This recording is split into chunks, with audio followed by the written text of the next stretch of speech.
The following program is sponsored by CBN. Coming up, a landmark new study from one of America's leading neurologists. Get the surprising truth about the silent killers that are destroying your brain and learn how to stay mentally sharp for years to come. Plus, a suicidal single mom. If I could just get the jugular vein. Who planned on ending more than her own life. I was quickly running out of options. How a chance meeting rescued two. It was immediate. On today's 700 Club.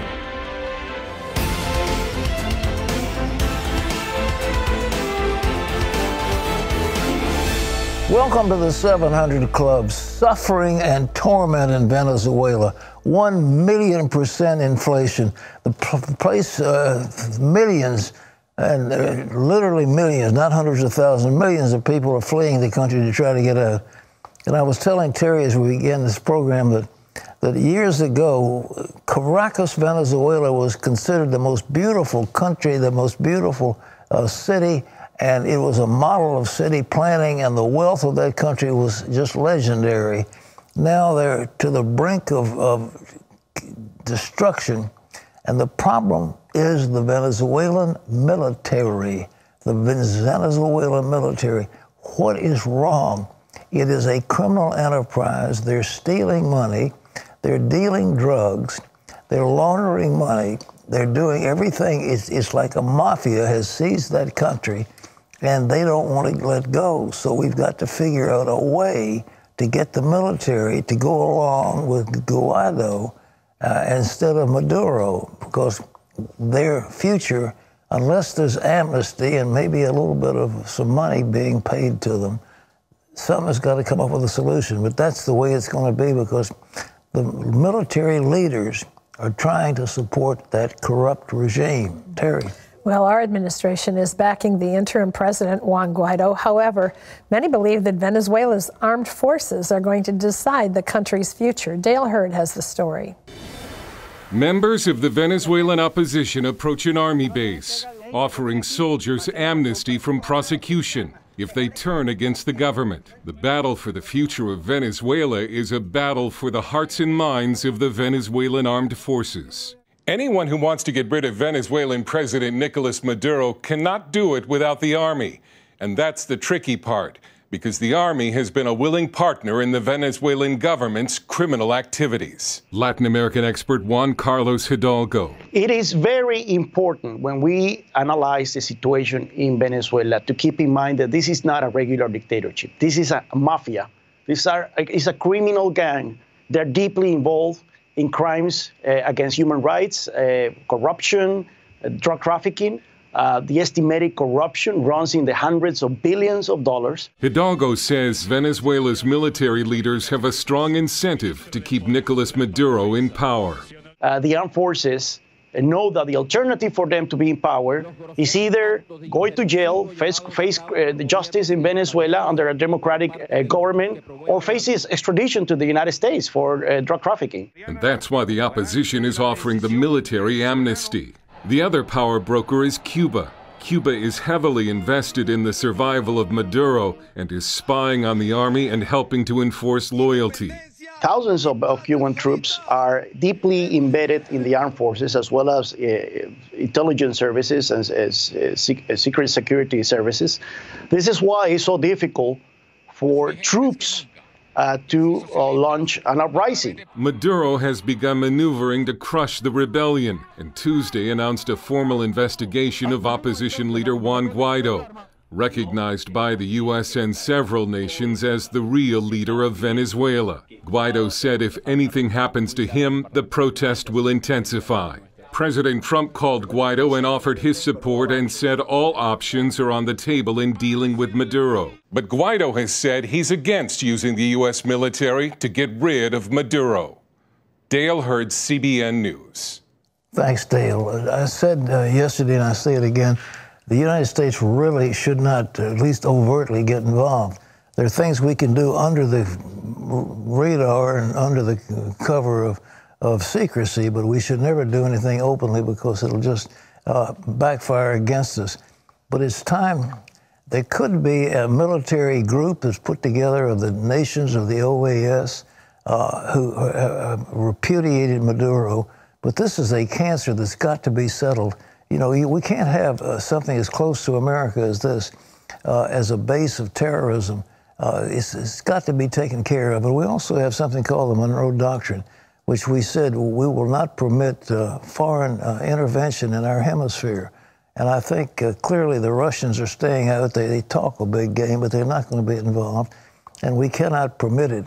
But the next thing, of course, that's done is an embargo against the oil company. Citgo, by the way, is owned by Venezuela, and that's a company that does business. You may have bought gasoline at a Citgo station. That's a Venezuelan company.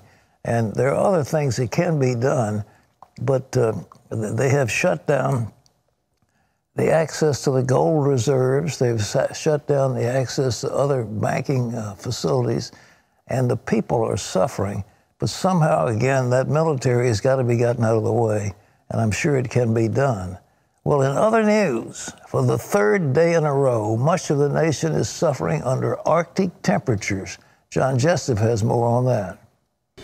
Pat, tragically, at least 8 people have died in this polar vortex, and the painfully cold weather still grips the nation with record-setting frigid temperatures.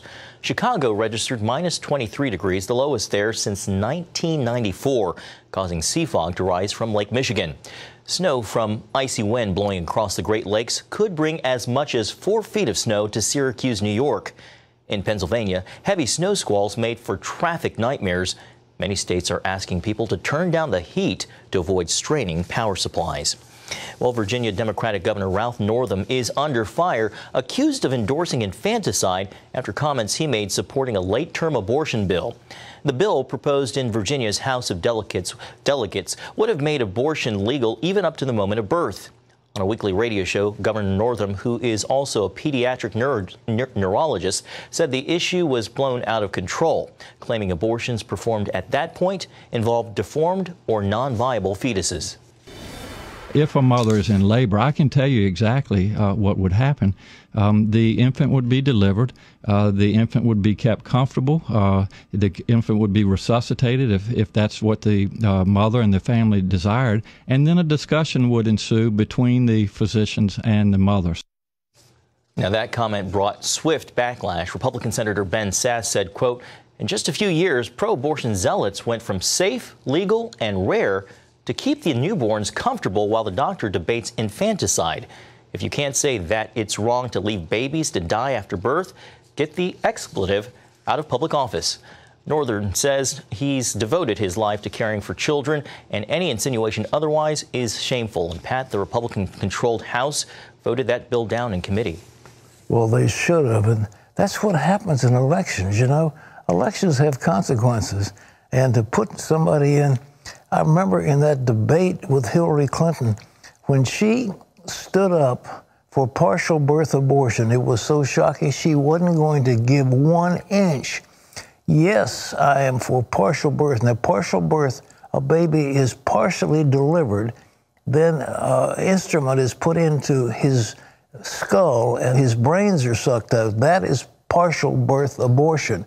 And Hillary Clinton, in that debate, said, "I will not allow any limitation of a woman's right." Well, may I ask what right she's got to kill her baby? Well, that's what they're dealing with here in Virginia. Let's keep him safe and comfortable until we decide whether to kill him or not. This is horrible that it's even being considered, but that's how far we've gone. Instead of being a land of the free and the home of the brave, we are now a land that favors death. We are now a death culture, and people are applauding death. And ladies and gentlemen, the Lord himself is going to judge a nation that does this kind of thing to their unborn children. John. Well, Pat, in financial news, the stock market shot up Wednesday after news that the Federal Reserve is holding off on more rate increases. The Dow closed 435 points up, about 1.8%. The rally coming after Fed officials voted not to increase interest rates. That's a shift from a December announcement signaling more rate increases in 2019. Fed Chairman Jerome Powell says the case for raising rates has weakened. Well, as President Trump's spokesperson, Sarah Sanders has become a household name. For conservatives, she's a hero. But to liberals, especially some in the media, she's part of the problem. CBN's Jennifer Wishon has more from the White House.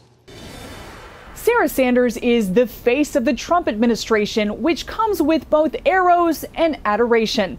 In a wide-ranging interview, CBN News chief political analyst David Brody and I talked to her about juggling her never-ending job with 3 small kids, the media, and praying for her enemies. You see a lot of angry faces, people that their sole purpose is to find this gotcha moment, to catch you. Their job is not to get information, which is what the briefing is supposed to be. Sarah Sanders says while the White House press corps can be a tough crowd, that's not why she holds fewer briefings. The president himself engages with the media more than any president has in history. He's the most accessible, and I think the White House in general is the most accessible when it comes to the media.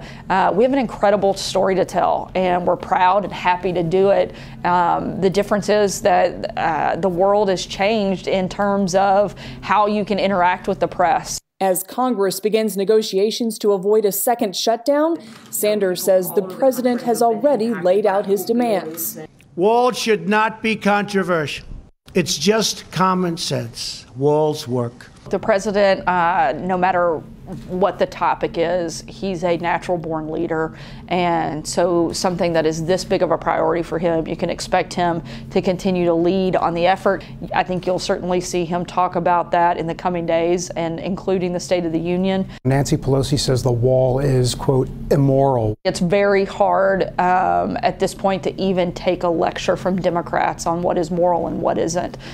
People who are willing to allow legislation to pass supporting late-term abortion, the idea that they would take out "So Help Me God" in the platform that House Democrats have raised this week, but the idea that protecting the people of your country, which is the fundamental duty of being president of the United States, would in some way be immoral is a ridiculous charge, and something that I think probably I would think Speaker Pelosi may even regret making that comment because she's seen how ridiculous that sounds and how the evidence is so contrary to that comment. After 2 freshman congresswomen were accused of making anti-Semitic remarks, Sanders said there's a double standard on the Democrat side. Anytime somebody who's not even associated with the president says something, the first thing is, will you condemn? Will you say that this is terrible? Where's the leadership on the Democrat side to call this out? The comments that they've made are outrageous.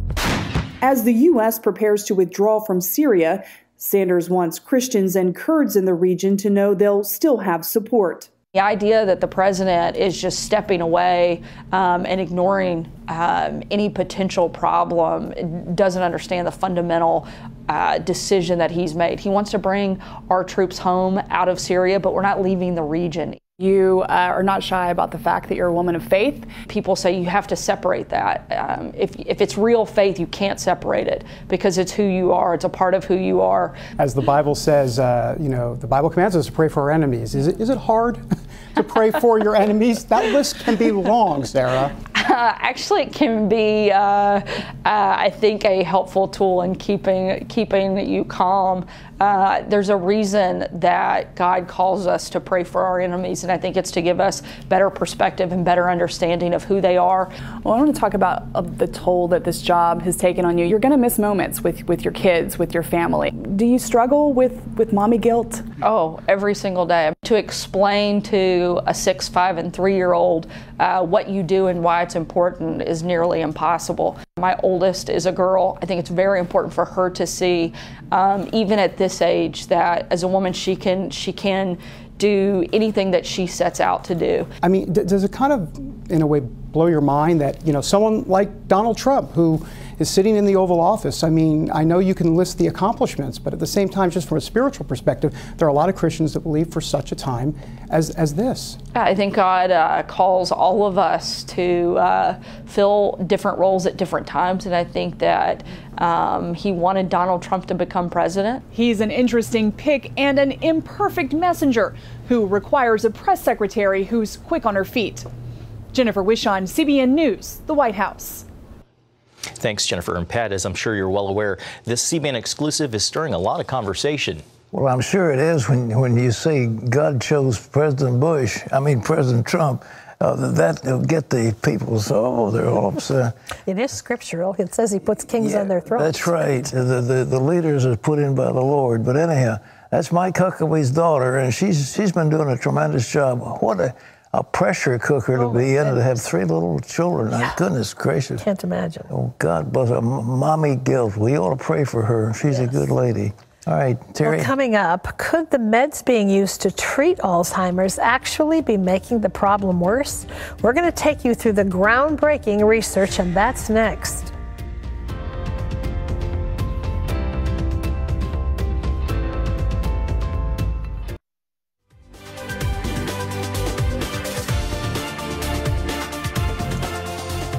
It's a great tragedy, ladies and gentlemen. Millions of Americans suffering from a disease that was discovered by, I believe, is a German and Austrian named Louis Alzheimer. It's called Alzheimer's. And as far as we know, there's no cure. But many of these people with this thing are taking FDA-approved medication to treat the disease. But a new study shows that certain drugs are not helping the problem. As a matter of fact, they may be making it much worse. That's the discovery from best-selling author David Perlmutter, one of America's leading authorities on the brain. 5 years ago, neurologist Dr. David Perlmutter launched a global phenomenon with the release of his best-selling book, Grain Brain. Since then, he's helped millions improve their health and fight against dementia and neurological diseases like Alzheimer's, all without drugs. Dr. Perlmutter says it's time to take control of your health. With his fully revised version of Grain Brain, he offers the latest nutritional and neurological updates so we can have a healthy, disease-free brain for life. Well, please welcome back to the 700 Club, Dr. David Perlmutter. David, it's good to see you again. It's great to see you again. Hey, this revised book is just fascinating. You've got some updates, but it's a tremendous book. It's sold well over 1 million copies worldwide. It's been 34 languages. 34 languages. Yes, sir. Well, tell me the heart of this thing. What is the main problem we're talking about? You know, about people and their brains. Well, what are they doing to themselves? Well, I think that you talked about it in the setup very well. Yeah. That we sort of live in a world that wants us to live our lives come what may and hope that we're going to have some magic pill to take care of our ills. And the reality is, as it relates to this situation, Alzheimer's affecting 5.4 million Americans, we don't have a medication, we don't have anything close. And now what the study that you talked about indicates is that the very drugs that doctors are prescribing are actually associated with worsening cognitive function. It's like a blood pressure pill that raises your blood pressure. You talk about the fact that what Alzheimer's is considered late-stage diabetes. Is that one of the... Well, it really does have to do with how the brain uses glucose as an energy source. But the really empowering part of the story is, and we've known this even 5 years ago when I first wrote the book, that it is by and large a preventable disease based upon what you choose to do today. What? Exercise, cut your sugar, make sure that your sleep is restorative. Those 3 things alone are huge in terms of empowering your brain to be healthy. Well, all that business about amyloid plaque and that kind of stuff, I mean, is that preventable? Well, it turns out that the amyloid plaque, which was really the focus of a lot of the pharmaceutical research, according to researchers like Dr. Rudolf Tanzi at Harvard, really, that's not the cause of the problem. It is what you mentioned earlier. It's an energetic issue related to using glucose as a fuel. That actually begins to deteriorate about 30 years before people begin to have issues with their memory. So the message is we've got to implement a prevention strategy early on in life. Sure. Hey, by the way, there's something you point out in here that I am just death on those statins, but the Lipitor, at least is a $1 billion drug or a $10 billion. It's been enormously successful. But what is it about this whole business of taking cholesterol out of people's brains? This is the 3rd time we've had this discussion, you and I. Let me just say that the statin drugs themselves, how they relate to our discussion right now. Yeah. A study appearing in the Journal of the American Medical Association 8 years ago looked at 150,000 women taking statin drug and found that these women had a 71% increased risk for developing diabetes if they were taking statin medications. That's very important. Why? Because becoming a diabetic quadruples your risk for Alzheimer's disease. That's the connection that I'm concerned about between statin drugs and Alzheimer's disease. And, you know, that's the American Medical Association. We've got to get that message out to people. Well, what is this obsession about cholesterol? Actually, you point out that your brain needs cholesterol to function. I don't mean to sound too cynical, but I think the battle on cholesterol was similar to the battle of fat. Yeah. There was a time when we were told low fat, no fat is the way to go. Cholesterol is a brain antioxidant. Cholesterol is the chemical from which your body makes testosterone, cortisol, and even vitamin D. It's a vital chemical in the body. So the war on cholesterol, I think, is by and large unfounded. And I think the reason it became so popular is because there was the development of these drugs that could lower cholesterol. It's far more important, I believe, to lower blood sugar, and that is done by changing your diet. Who knew? Well, the drug companies, I mean, you know, I trust my heart to Lipitor. You've seen those ads. It makes you sick at your You're stomach. trusting your heart to the manufacturer of a drug. You're trusting your heart to somebody who wants to manipulate your buying habits. Unbelievable. I'll tell you something really interesting that I just wrote a piece about, and that is a study came out several months ago in the journal Neuropsychopharmacology, that demonstrated that children taking ADHD medications have, when they become adults, a 9-fold increased risk for developing Parkinson's disease. That's really important information. Well, they give that Ritalin and stuff like that to these kids, I mean, like candy. It's unbelievable. And, they do. And that would cause Parkinson's in these kids? 9-fold increased risk for Parkinson's disease. It was in the journal Neuropsychopharmacology. Well, do parents know that? I mean, they're automatically, they said they've got ADHD, you know, attention deficit disorder and all that stuff. I mean, the nurses in the schools are telling them to take Ritalin and these other drugs. Pat, parents don't know that, and that's why you and I do what we do, to give out this information, to empower people to be a little bit more proactive and make the right choices. It's very important for parents to recognize that this is a developing brain that's being exposed to amphetamines. That's what Ritalin is. Yeah. And now we see a potential very serious downside in the long run. We want to practice under the notion of, above all, do no harm. Yeah. Well, what makes kids hyperactive? I mean, you talk, is it the diet thing that's doing it? I think it's mostly diet, and I think we know that hyperactivity is becoming much more prevalent. I think part of that is because doctors tend to be diagnosing it more and more and paving the way for using medication. One of the governing bodies in pediatrics here in America has lowered the age at which that can be diagnosed to 4 years of age, meaning that we can, not me, doctors who do this type of work can prescribe these medications to kids as young as 4 years. The parents don't give it, though. I mean, a judge could say, we're going to take your kids away because this is child abuse. I mean, it makes you sick at your stomach to think about it. I prefer not to be sick. I prefer to be encouraged to do what we do and get, you know, look at the candle and not curse the darkness, and that is get out the information. Knowledge is very, very empowering. All right, let's talk about what is it in the bread that is causing this problem? You know, they talk about bread being gluten-free. What is gluten? Why do they put it in bread? Well, it's not an issue that they put it in bread. Gluten is important because it's glue. That's where the word comes from. And it allows, when bread is fermenting, basically, for the gases to be trapped in these compartments, which allows the bread to rise. So that's the beauty of gluten, and we love that chewy texture. But it turns out that gluten contains one of its proteins called gliadin that is very threatening to the gut. And you and I have talked about the importance of the gut bacteria. Right. There was a piece in the New York Times 2 days ago that said there's a relationship between the gut bacteria and the brain. That's something you and I talked about 4 years ago. Big time. Oh, my goodness. We've had a whole book on it. That's right.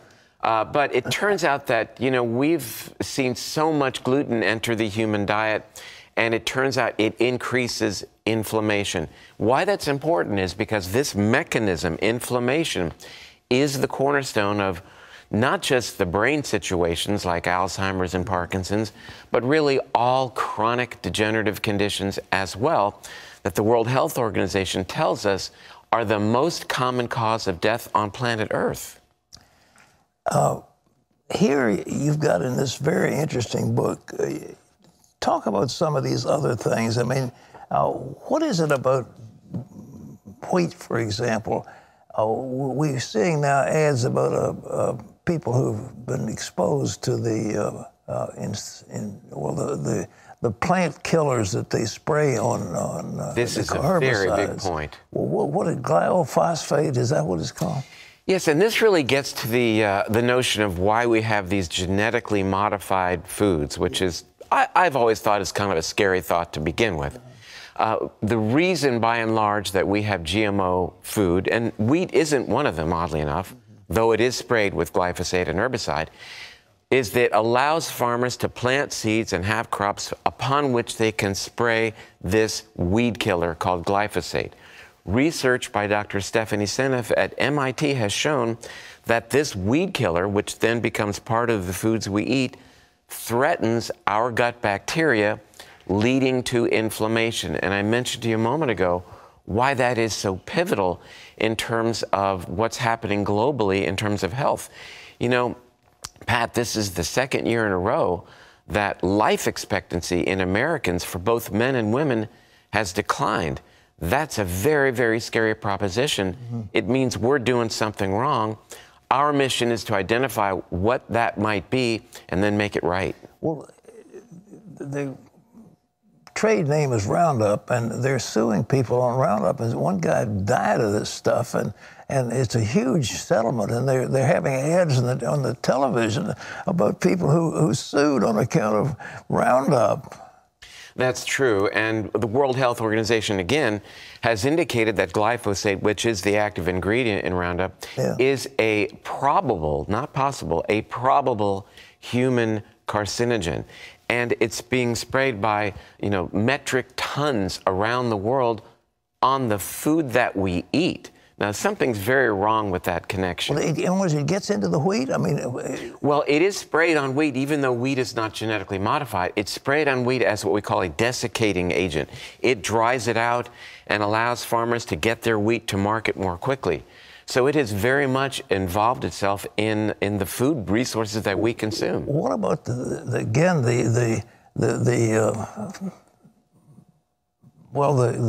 the material that is fed to our animals that make them fat? Is that going to affect us? I mean, the meat that we eat is...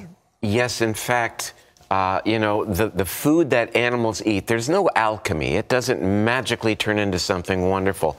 And I talk about that a lot in the new revised edition, that when we treat animals when we feed them glyphosate-laced grains and treat them with hormones and antibiotics, it does have an effect on the quality of that meat and makes it a less salubrious or less healthful choice for us. So I do believe that a diet that is mostly plant-based is appropriate. If you choose to eat meat, fish, for example, it should be wild, not farm-raised. Meat should be grass-fed. Chicken should be free-range chicken, for example. There's a place for that. But, you know, we've got to reconnect to the notion that the quality of our food matters a whole heck of a lot in terms of our health destiny. Well, we have, of course, the thing about this gut bacteria, we made a big deal about the gut bacteria, but apparently these materials that are put into this beet will kill the gut bacteria, and that will destroy the beneficial effect of the gut biome. It's true, and what we depend on mostly from our gut bacteria, in a word, is diversity. The more diverse species we have in our gut, the better for us. It gives us resiliency to deal with the onslaughts of the viruses to which we are exposed, the toxins in our modern world to which we are exposed. Our gut bacteria are even, in some ways, controlling our mood, how we see the world around us. So there's, in a very real sense, they help to make us happy and appreciative for all that we have. But the antibiotics can kill the gut bacteria. The antibiotics, even a single course of antibiotics, which can be life-sustaining, life-saving, as we all know. But we have to be super judicious, because even a single course will change the gut bacteria to some degree on a permanent basis. All right, well, what should people be eating?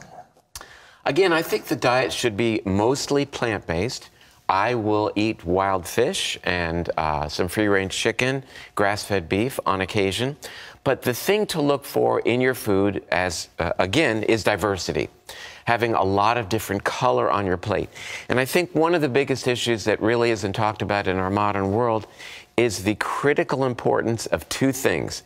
Fiber and fat. Eat more good fat. Olive oil, for example, a wonderful fat. Olive oil is? Olive oil is the best. Well, what about some of these others that are out there? I mean, like margarine, that's bad or good? I wouldn't go near it. You wouldn't? Okay. I wouldn't go near it. You know, there are a lot of oils that are on the grocery store shelf, a lot of vegetable oils that have been so highly processed. Those, what do? They increase inflammation. And our mission is to decrease that process, decrease inflammation. Again, the cornerstone for just about every disease that you don't want to get.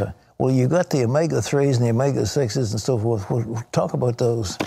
So by and large, we figure, we understand that the omega-3s help reduce inflammation, whereas those omega-6s, the safflower oil, the corn oil, the sunflower oil, these tend to increase inflammation. And interestingly, new science shows that how this happens in the body is through a system called the endocannabinoid system, which was only recently discovered.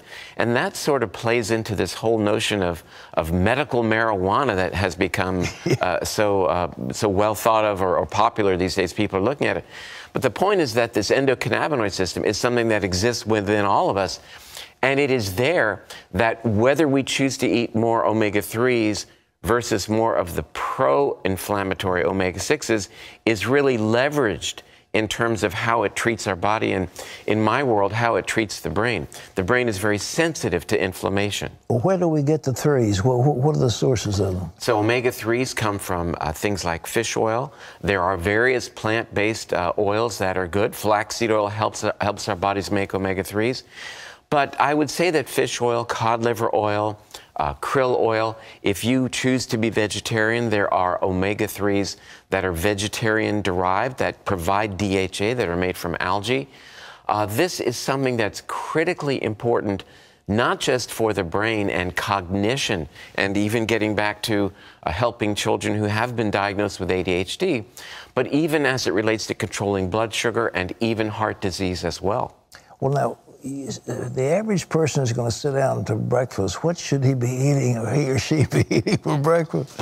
More protein at breakfast, more fiber, and more fat. And let me push it a little bit further. All right. I believe there's a lot of validity to making your first meal of the day maybe at noon or maybe even 2 o'clock in the afternoon to extend the time that you actually haven't eaten from your evening meal the night before. We're now recognizing that the time that you don't eat, the fasting period, is actually really quite important for you in terms of activating parts of your DNA that tend to reduce inflammation, that may code for longevity. So that first meal, which is by definition your break fast, might well be later in the day than you might have been told by. The average meal is a big dinner at night with steak and French fries and potatoes and all that stuff. It sounds delicious as you describe it, because I haven't had my breakfast yet. But really, I think we should push to have that bigger meal earlier in the day, around 5 o'clock, and then begin that fast. There's such power for your health and your immunity by fasting, and even specifically as it relates to your brain and your ability to focus. You know, we take a great lesson from the notion that Jesus fasted for 40 days prior to his public ministry. That's right. Allowing the ability to get to that really intense part of your brain and spirituality to deliver the message that we all want to deliver as well. What grains are healthy? You talk about fiber. Which are the good ones? Are they? I'm loving that question because Dr. Perlmutter has always been described as the anti-grain. I wrote a book, Grain Brain, for crying out loud. And the reality is, it's not the grains themselves that are the issue. It is the fact that, by and large, grain-based foods are a powerful source of carbohydrate and simple sugars, the way we receive them today. Yeah. So to have some whole grain corn or rice, for example, that hasn't been sprayed with glyphosate is not a bad idea in moderation if you're counting your carbohydrate calories. It's the notion that 40% of foods in America are derived from wheat that becomes threatening, really from the notion of the fact that they're so modified as to prevent us from getting good fiber and powerful, concentrated sources of simple carbohydrate that is directly threatening to brain health. Well, you'd think that the leafy vegetables, spinach and kale and that kind of thing is better? I am so dialed in on that. And yes, sir, that's the answer. The thing to look for on your plate is color, diversity of color. And that's an indication that you're getting a diversity in nutrients and you're going to be getting a lot of fiber. Why do you want the fiber? You want to nurture that 100 trillion bacteria that live within you because they want you to be healthy. They're making B vitamins.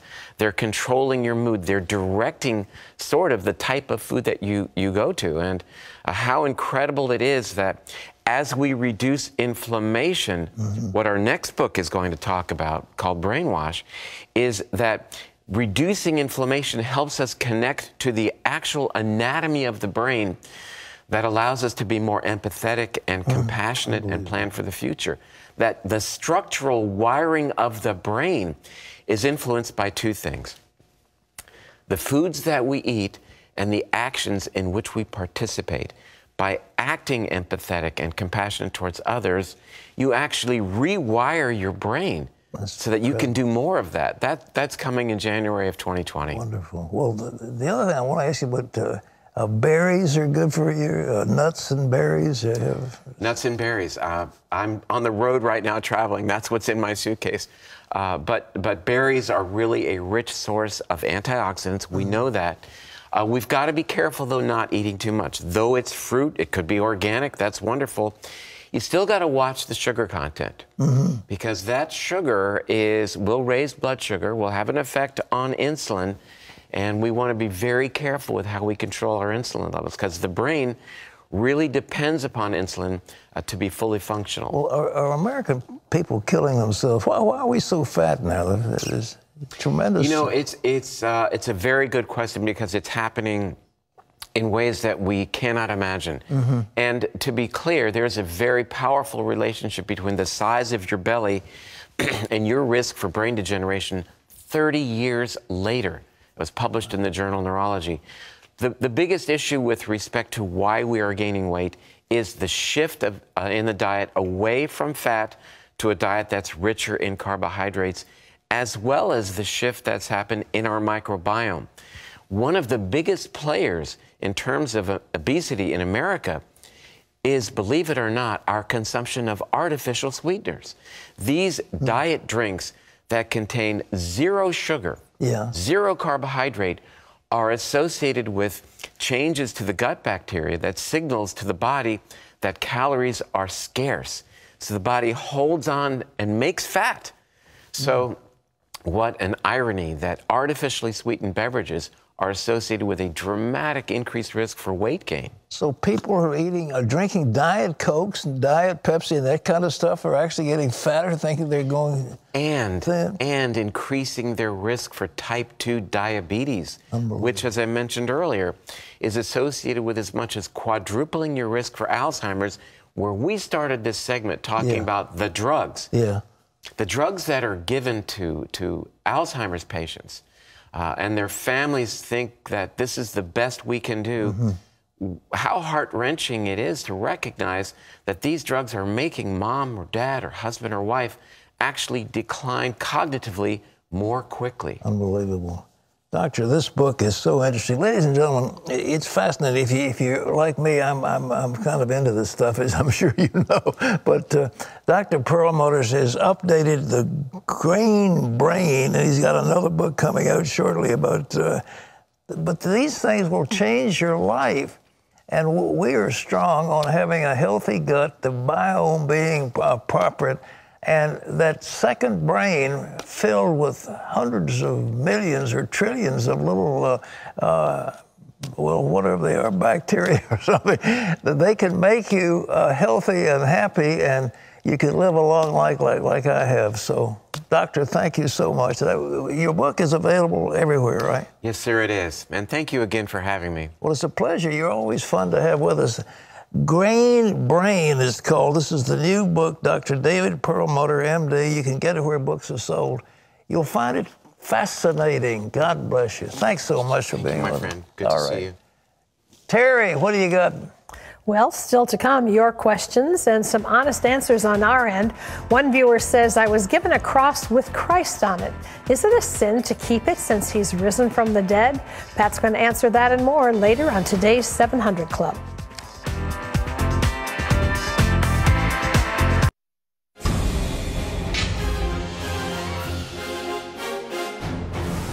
Welcome back to Washington for this CBN Newsbreak. The life of Christ is coming to a screen near you. The History Channel will premiere a new series just in time for Easter, and CBN News has this first exclusive look at Jesus, his life. Beg me to believe this. Joseph, it is God's will. From the network that brought you the Bible. We are his followers. We've seen him do wondrous things. An epic 4-part series. No one who wants to be famous acts in secret. My time has not yet come. The life of Jesus Christ. There has been talk about Jesus. They say he's healing the sick. To watch the full trailer, go to cbnnews.com, and you can catch the 4-part series on the History Channel beginning March 25th.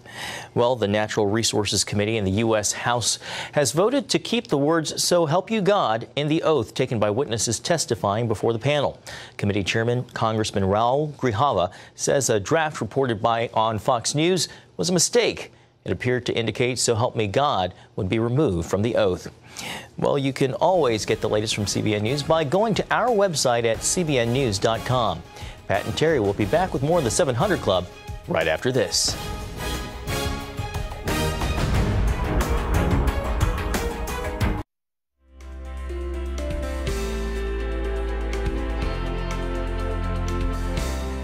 Isaac often woke up at night gasping for air, and the poor sleep he got meant he was dead tired the next day. His parents knew that he needed help. They also knew they couldn't afford to give that to him on their own.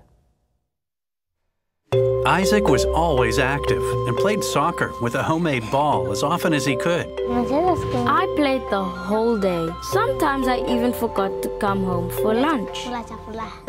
But when Isaac developed enlarged adenoids in his throat, it made it difficult for him to breathe. Over time, he lost his energy. He no longer played, and he barely ate.